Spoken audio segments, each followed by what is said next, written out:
Hello everyone, कैसे हो आप सभी। आज के वीडियो में हम लोग बात करेंगे यूपी से एक बड़ी खबर निकल कर आ रही है जिसमें 31 मेडिसिन को बैन किया गया है। उस बैन की गई न्यूज को सारे न्यूज चैनल ने छापा, सारे जो डेली अखबार आती है उस सब में छपी। लेकिन उसके 48 घंटे बाद, जो कुछ समय बाद, जो यूपी के जो आयुष के क्षेत्रीय अधिकारी है उन्होंने ऑन कैमरा आकर के क्या कहा उसके बारे में किसी भी न्यूज चैनल में नहीं छपा। उसके बारे में मैं आप सबको बताऊंगा। तो आप सब लोगों से विनती है कि प्लीज आयुर्वेद के लिए इस वीडियो को पूरा देखिए और वीडियो को ज्यादा से ज्यादा शेयर कीजिए। दोस्तों, आप स्क्रीन पर देख पा रहे हो ये न्यूज़पेपर की कटिंग है, ठीक है। सिस्टोन सिरप, ली52 सहित 31 आयुर्वेदिक दवाइयों पर रोक लग गई। इसमें यह कहा गया कि सिस्टोन सिरप, ली52 सहित जो 31 प्रकार की दवाइयां है वो जांच में फेल हो गई है, इसीलिए इन दवाइयों को बिक्री को रोक लगा दी गई है। अगर इसकी सेलिंग होती है तो इस पर कार्रवाई की जाएगी। ये दवाई तभी बिकेगी जब जांच हो जाएगी, तो ठीक है। अब ली52 में क्या इशू है, मंडूर भस्म की मिश्रण और दारू हरिद्रा का जो प्रयोग का लेबल सही नहीं दर्शाया गया है, इनका ये कहना है। जो डॉक्टर हरबंश कुमार है, क्षेत्रीय आयुर्वेद और यूनानी अधिकारी हैं, इनका ये स्टेटमेंट है। एक्चुअली क्या है, एक शास्त्रोगत होता है, एक पेटेंट मेडिसिन होता है। हमारे आयुर्वेद में दो तरह की मेडिसिन बनती है, एक शास्त्रोगत, एक पेटेंट।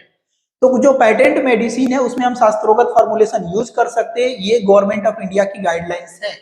कोई भी अगर शास्त्रोगत मेडिसिन है तो उसमें हम अपने मेडिसिन को ऐड करके, एडल्टर करके, आयुर्वेदिक मेडिसिन ऐड करके, चेंज करके मार्केट में पेटेंटेड ले सकते हैं और पेटेंटेड मेडिसिन के तौर पे यूज कर सकते हैं आफ्टर द क्लिनिकल ट्रायल। ऐसा अधिकार होता है, ठीक है। तो ली52 ने भी ऐसा ही है और सिस्टोन में भी ऐसा ही है, ठीक है। उसके बाद कुछ मेडिसिन है जिसको बैन किया गया, इसके बारे में भी अभी तक पूरी डिटेल नहीं आई है, ठीक है। बैन किया गया और कुछ नकली दवाइयां बोली जा रही है जिसपे एफआईआर भी की गई है, ठीक है। तो इसके बारे में और भी चीजें आगे खुलेगी, लेकिन आखिर हिमालय को ही क्यों चूज किया गया, इसके पीछे का मैं दो बड़ा रीजन आपको बता देता हूँ। पहला रीजन, पूरी दुनिया में लीवर का एकमात्र मेडिसिन है वो आपका है ली52DS, जो आयुर्वेद में ही है और कहीं नहीं है। और पूरे वर्ल्ड में सबसे ज्यादा सेलिंग मेडिसिन जो है वो ली52 ही है, क्योंकि उस पर लोगों का भरोसा है। जैसे ही बॉक्स पे हिमालय लिखा होता है ना, तो 90% लोग कहते हैं कि दे दीजिए, मुझे कुछ टेंशन नहीं है, भरोसे के साथ लेते। उसी भरोसा को तोड़ने की कोशिश किया जा रहा है। आखिर ऐसा क्यों किया जा रहा है, क्यों? क्योंकि एक्चुअली क्या है कि जो आईएमए है और बहुत सारे जो फार्मा कंपनियां हैं, मैं किसी का नाम नहीं लूंगा, वो सब लोग अपनी मार्केट की जो स्थिति खराब होते हुए देखते हुए अब आयुर्वेदिक मेडिसिन, आयुर्वेदिक सिस्टम पर लंबे समय से वो लोग टारगेट कर रहे हैं, ताकि किसी तरह से इस सिस्टम को नीचा दिखाया जाए, नीचे किया जाए। हर रोज हर पल प्रयत्न किया जाता है। और हमारे आयुर्वेद सिस्टम में जो आयुष सिस्टम के जितने भी स्टूडेंट है, डॉक्टर्स है, वो लोग किसी भी अच्छे लोगों को सपोर्ट नहीं करते हैं। जो लोग उनके लिए लड़ते हैं उनको भी सपोर्ट नहीं करते हैं। मेरा ही एग्जांपल ले लो, मुझे कोई सपोर्ट नहीं करता है, ठीक है। तो ये सारा चीज हुआ। उसके ये जब होने के बाद कुछ समय बाद जब जो हिमालय के अधिकारी लखनऊ पहुंचे और इस पे प्रेशर बनाया, कई स्टेट से इनके ऊपर जब प्रेशर बनाने लगी, मिनिस्ट्री ऑफ आयुष और बाकी चीजों पे, जो अपनी टीम को लेकर के इसको लेकर के जो बात शुरू हो गई, बवाल खड़ा हुआ और कहा कि ठीक से आप जानकारी लीजिए अपनी। तो अपनी गलती को मानी और ऑन कैमरा आकर के 2 से 3 मिनट तक के लगभग ये कहा कि जो हिमालय कंपनी की जो दोनों मेडिसिन को जो बैन किया गया है वो गलत है, हमें उसके बारे में जानकारी नहीं थी, इसके लिए हम क्षमा मांगते हैं, ऐसा उनके तरफ से कहा गया है। और इस बात को किसी भी न्यूज़पेपर में नहीं छापा गया। क्यों नहीं छापा गया? क्योंकि ये बिजनेस गेम है जो हम सबको बहुत देर से समझ में आती है, ठीक है।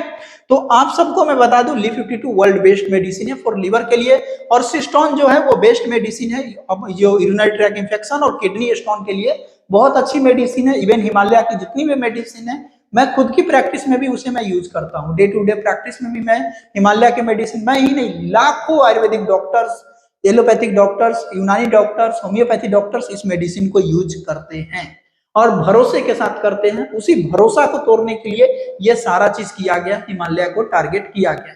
दूसरी तरफ आपने देखा होगा पतंजलि का, पतंजलि की बहुत सारी प्रोडक्ट जो है वो क्लिनिकल ट्रायल में फेल हो जाती है। क्यों हो जाती है? क्योंकि पतंजलि की जो ऑनरशिप है, उनकी जो टीम है, वो जो है ना अपनी काम को सही तरीके से नहीं कर रहे, वो बिजनेस पर्पज से कर रहे हैं। उन्होंने मेडिसिन छोड़ करके कई सारे डिपार्टमेंट में घुस गए जहां पर उनको नहीं घुसना चाहिए था।